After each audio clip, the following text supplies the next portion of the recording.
इनको लेंगे, लेकिन वही जो क्रम है कि हम बीच बीच में हमारे जो लगता है और आज का दिन चाहे कि भगत सिंह को दिन समर्पित है उनके साथियों तो विचार भी महत्वपूर्ण है और चूंकि वो कविता भी शायद लिखते भी थे और बार बार बोलते भी थे तो ये जो बहुत पसंद था एक शेर भगत सिंह उनके साथियों को मैंने उससे एक पूरी गजल लिखी है उस शेर पर को नहीं सुना मैं केवल कोई शेर सुना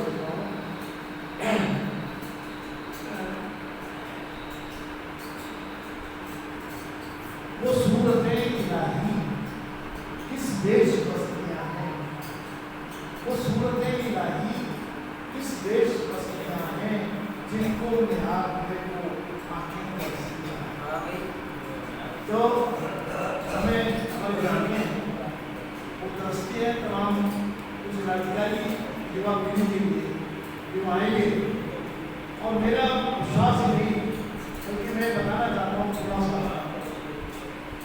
एक मिनट राजेश जी को मैं राजेश जी को बताना चाह रहा हूँ विश्वास बताना चाहता हूँ कि केवल विचारों से नहीं पलटता मौसम, केवल विचारों से क्रांति नहीं होती, परिस्थितियों से क्रांति का जन्म होता है और परिस्थितियों से विचारों का जन्म होता है। मैं पूरे हिंदुस्तान में मेरे मौका मिल रहा है जाने का लगातार, तो मैं कुछ ऐसी चीजें देख रहा हूँ जो शायद आमतौर पर नहीं दिखाई दी।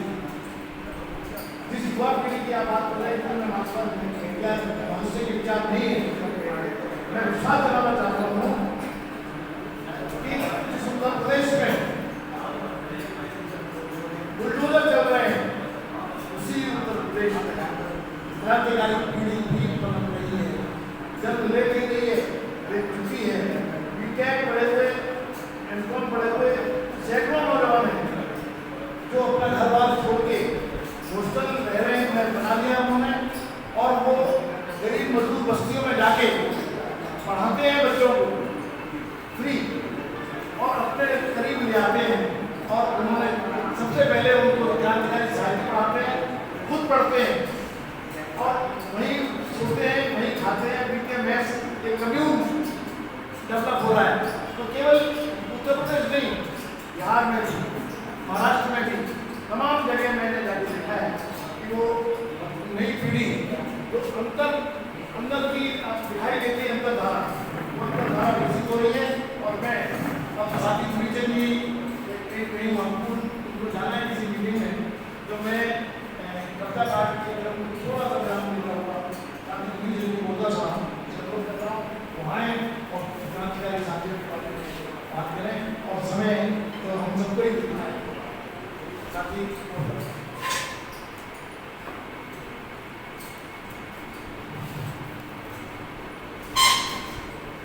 आज के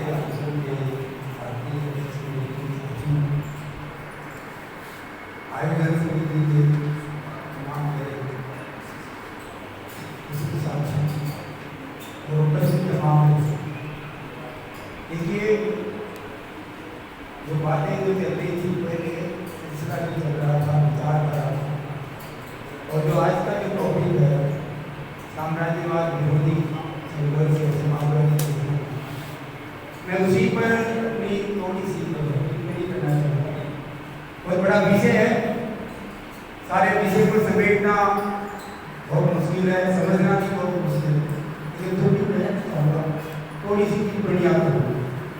सबसे पहले तो मैं कहना चाहूँगा जब हम शहीद आजम भगत सिंह सुखदेव राजगुरु की बात करते हैं, उनकी शहीदी की बात करते हैं, उनकी याद में हम यहाँ पर बैठे हुए हैं, उनके विचारों को जानने समझने और न केवल जानने समझने उनके विचारों के आधार पर एक नया इंसानी समाज, एक नया मानवीय समाज, एक नया समाजवादी समाज बनाना चाहते हैं तो हमें जो है उस हालातों को समझना होगा जिन हालातों में वो भगत सिंह थे।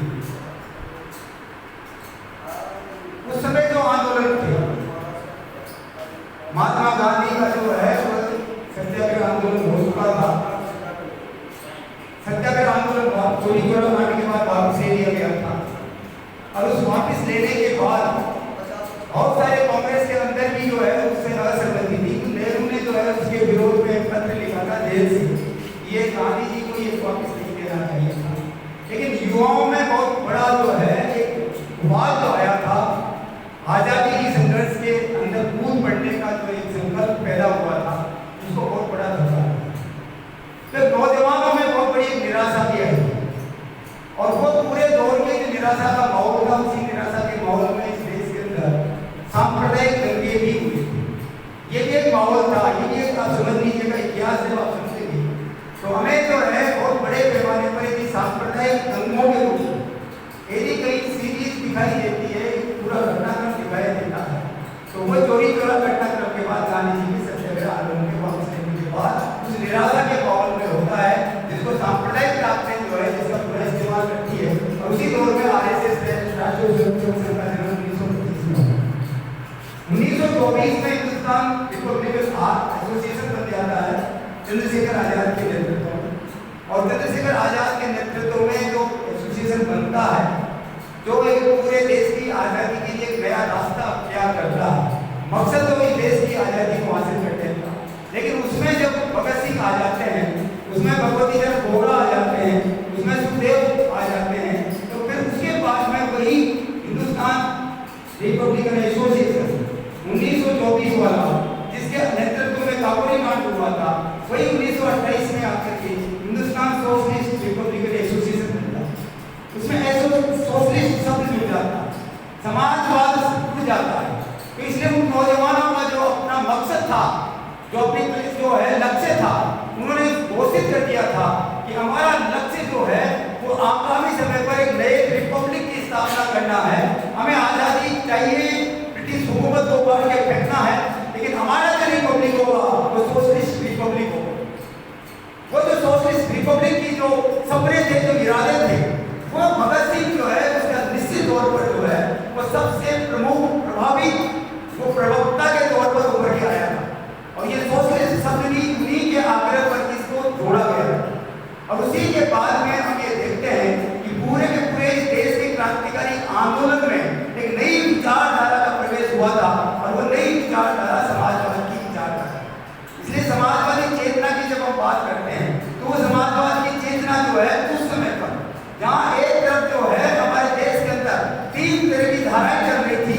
एक धारा जो सबसे बड़ी धारा थी वो महात्मा गांधी के नेतृत्व में चल रही थी, जो इस देश को आजाद कराना चाहते, इस देश को रिपब्लिक बनाना चाहते, एक नया समाज बनाना चाहते। लेकिन उस धारा के अंदर जो है वो आजादी के बाद का नक्शा पता नहीं था कि आजादी के बाद कैसा समाज बने।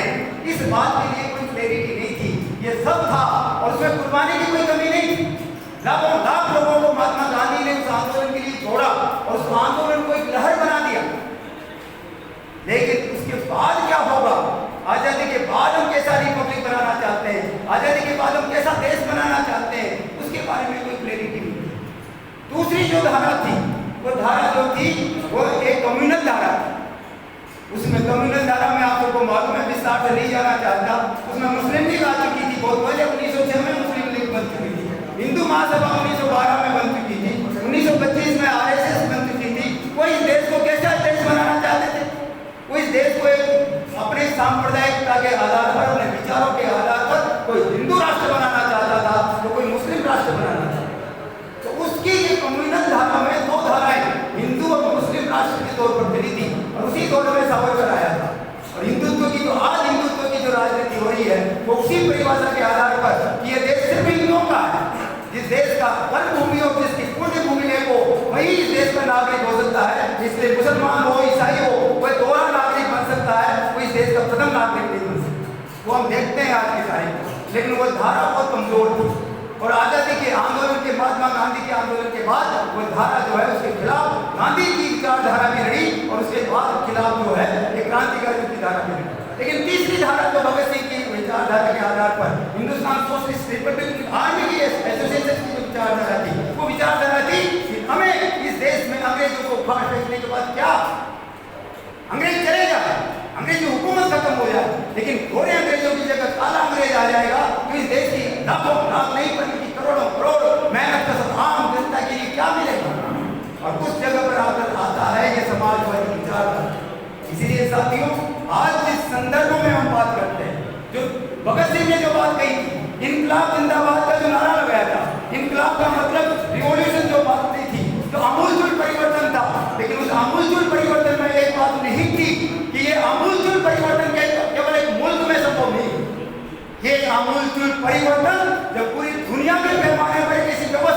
जो साम्राज्य की व्यवस्था, उस साम्राज्य की व्यवस्था को जब तक हम खत्म नहीं करेंगे, एक राष्ट्र का दूसरे राष्ट्र पर जिस तरह का शोषण और जुल्म और आधिपत्य होने का जिस तरह का मुहिम चल रही है, उस पूरे के पूरे साम्राज्यवादी निजाम को जब तक हम खत्म नहीं करेंगे, तब तक हमारा इनकलाब का काम जो है उसको वहां तक पहुंच नहीं पाएंगे। इसलिए भगत सिंह के नारे, क्रांतिकारियों के नारे, जहाँ इनकलाब जिंदाबाद का नारा लगता था, उसी के साथ में दूसरा नारा भी लगता था, साम्राज्यवाद का नारा। तो साथियों, मैं अंत में ये कहना चाहूंगा कि वो एक प्रेटेक्स्ट है, वो एक दौर है। जिस दौर में गांधी के नेतृत्व में चले आंदोलन ने सत्ता हासिल, उस दौर के बाद में जो सत्ता मिली, उसने एक संविधान अम्बेडकर ने अपनाया। उस अम्बेडकर ने लिखे हुए संविधान में जो लिखा, जिसमें समानता की बात है, न्याय की बात है, बंधुत्व की बात है, स्वतंत्रता की बात है, बाद में उसमें सोशलिज्म भी जुड़ा, सेकुलरिज्म भी उसमें जुड़ा। क्या हम उस मुकाम तक भी पहुंच पाए हैं जिसकी परिकल्पना उस धारा ने, जो नेहरू गांधी की परंपरा, जो अम्बेडकर की थी, अम्बेडकर ने चेतावनी दी थी संविधान रखते समय, जो संविधान हम अपना रहे हैं, उस संविधान में एक व्यक्ति एक मूल्य है और एक वोट का एक मूल्य है, हर व्यक्ति को एक वोट का अधिकार है। लेकिन हम वो संविधान, हम राजनीति जो आज के तारीख में आजादी हासिल कर रहे हैं, वो ऐसे दौर में हासिल कर रहे हैं जहाँ सामाजिक और आर्थिक अन्याय है, आर्थिक गैर बराबरी, एक पहाड़ खड़ा हुआ है अमीर और गरीबी के बीच में। और सामंतवाद की कल्पना कीजिए, पूंजीवाद की कल्पना कीजिए, और दूसरी तरफ सामाजिक छुआछूत, अन्याय, जहाँ पर एक कोई मंदिर पर नहीं चढ़ सकता, जहाँ पर कोई जूते पहन के सड़कों पर नहीं चल सकता। ऐसे दौर में जब तक हम आर्थिक और सामाजिक समानता के लिए संघर्ष करके इस देश के अंदर जब तक इक्वलिटी, जब तक बराबरी, जब तक स्वतंत्रता हर व्यक्ति को उपलब्ध नहीं करवा देंगे, ये राजनीतिक आजादी भी टिकने वाली नहीं है। ये रिपब्लिक में जिंदा नहीं रहेगा, एनार्की आएगी, अराजकता पैदा हो, और उसमें उसी एनार्की के तहत आसाम पटाई ताकतें, हिंदुत्व की ताकतें आगे बढ़ रही। हमें मालूम है कांग्रेस के राज में पिछले 40-50 साल के अंदर जिस तरह का शासन अपनाया गया, उस शासन ने एनार्की पैदा की, एनार्की ताकतों को आगे बढ़ने का मौका दिया, सांप्रदायिक ताकतों को आगे बढ़ने का मौका दिया। लेकिन आज जिस मुकाम पर हमें साम्राज्यवाद का स्वरूप ही उतर गया। साम्राज्यवाद जब बात करते हैं, गूगल पे जाके देखिए, साम्राज्यवाद शब्द किसने सबसे पहले किसने प्रोपेगेट किया, किसने इस शब्द को कोइन किया, किसने बनाया ये शब्द? ये शब्द है लेनिन का। जिस लेनिन ने किताब लिखी थी प्रथम विश्व युद्ध के दौरान, जब युद्ध चल रहा था, उस समय पर यह किताब लिखी गई थी, साम्राज्यवाद, पूंजीवाद की अंतिम अवस्था। उसमें कहा था ये प्रथम विश्व युद्ध क्या है? ये पूंजीवादी देशों के बीच का अंदरूनी युद्ध है। ये पूंजीपति तो अपने मार्केट को बंटवारे करने के लिए युद्ध को थोपा गया है। इसलिए लेनिन ने ब्रेस्ट-लिटोव के अंदर उस समय पर समझौता करके पीछे हटकर उन्होंने समझौता किया, हमें युद्ध नहीं, शांति चाहिए, हमें रोटी चाहिए। अपनी सेनाओं को उन्होंने मोर्चे से वापस बुला लिया, और उस दौर में फिर क्रांतिकारी ताकतें आ गई। लेनिन, यह हमें समझना चाहिए, जिसका यहाँ पर जिक्र किया गया था कि भगत सिंह जब आखिरी में अपनी फांसी के लिए जा रहे थे, उस समय जब आखिरी किताब पढ़ रहे थे, उस किताब का नाम क्या था? उस किताब का नाम था स्टेट एंड रिवॉल्यूशन, राज्य और क्रांति। और राज्य और क्रांति ये कहती है कि किसी भी देश की शासन की सत्ता उस देश के शासक वर्ग के हाथ में। हमारा देश का शासन किसके हाथ में? पूंजीपति और सामंतों के हाथ में। यह अंबानी अडानी की जब बात करते हैं, जब राजा महाराजाओं की बात करते हैं, तो ये केवल मॉरल सवाल नहीं है, ये सवाल असली सवाल ये है कि आज हमारे देश की इकोनॉमी, अर्थव्यवस्था पूरी तरह से जो है वो अंबानी अडानी जैसे बड़े कॉर्पोरेट पूंजीपति और सामंतों के गठजोड़ के साथ हो गया है, जो अपनी पूंजी को आगे बढ़ाने के लिए साम्राज्यवाद के साथ समझौता करते हैं। नतीजा क्या देखते हैं? नतीजा देखते हैं कि जब हमारे देश के अंदर फिलिस्तीन का सवाल आता था, फिलिस्तीन के अंदर यासीर अराफात आते थे, जब मैं जेल में था उस समय पर, जब यासीर अराफात आए थे तो हजारों हजार लोग उमड़ पड़े थे उनके स्वागत के लिए। हमारे देश की सरकार भी फिलिस्तीन के राष्ट्र के साथ थी। आज क्या है? आज उस फिलिस्तीन को मिटा देना चाहते हैं, गाजा पर निर्मम हत्या हो रही है, लेकिन उसकी बावजूद भी हमारी सरकार और इस देश की जनता के अंदर बहुमत आज उनके साथ है। क्यों? क्योंकि हिंदू मुस्लिम का नैरेटिव बन चुका है। हमास ने हमला किया है इजराइल के ऊपर, हमास एक आतंकवादी संगठन है, इसलिए इजराइल ने सेल्फ डिफेंस में किया है। ये इस्लामिक आतंकवादियों को पूरी दुनिया में खत्म कर देना चाहिए। और क्योंकि हमारे देश में भी ये नैरेटिव बन चुका है कि मुसलमान दुश्मन, यही फासीवाद का नैरेटिव है। फासीवाद हमेशा किसी वर्ग को, किसी एक तबके को आइडेंटिफाई करता है। ट्रंप ने आइडेंटिफाई किया इमिग्रेशन, हिटलर ने आइडेंटिफाई किया यहूदी को, हमारे देश के अंदर आइडेंटिफाई किया है आरएसएस ने मुसलमानों को एक काल्पनिक शत्रु बना करके पेश करके एक बहुमत जनता को उसके खिलाफ मैदान में उतार करके एक अपना फांसीवादी नजरिए के आधार पर एक नई सत्ता का गठबंधन बनाना चाहते। इसलिए आज जब तक हम कॉर्पोरेट और सांप्रदायिक फांसीवादी विचारधारा को साथ में लेकर जब तक दोनों को मिलाकर के संघर्ष को आगे नहीं बढ़ाएंगे और इस दुनिया के अंदर जब तक एक नया रिजीम, एक नया वर्ल्ड ऑर्डर पूंजीवादी वर्ल्ड ऑर्डर से भिन्न होगा, जिस साम्राज्यवादी फांसीवादी सोच से भिन्न होगा, और ऐसा वर्ल्ड ऑर्डर केवल सोशलिस्ट हो सकता है। सोशलिज्म इज द अल्टरनेटिव, समाजवाद ही विकल्प है। इसी के आधार पर हम इस दुनिया में और हमारे देश के अंदर किसी भी प्रकार की बुराई से निजात पाना चाहते हैं। तो आप समझिए मीठी मीठी बातों से या कोई कोई बातों से या घोषणों से ये होने वाला नहीं है। ये लड़ाई होगी मैदान में, सड़कों पर होगी और इसके अगुवा होंगे मजदूर और किसान, और वो चेतना भी पैदा करेगा भगत सिंह जैसे साथी और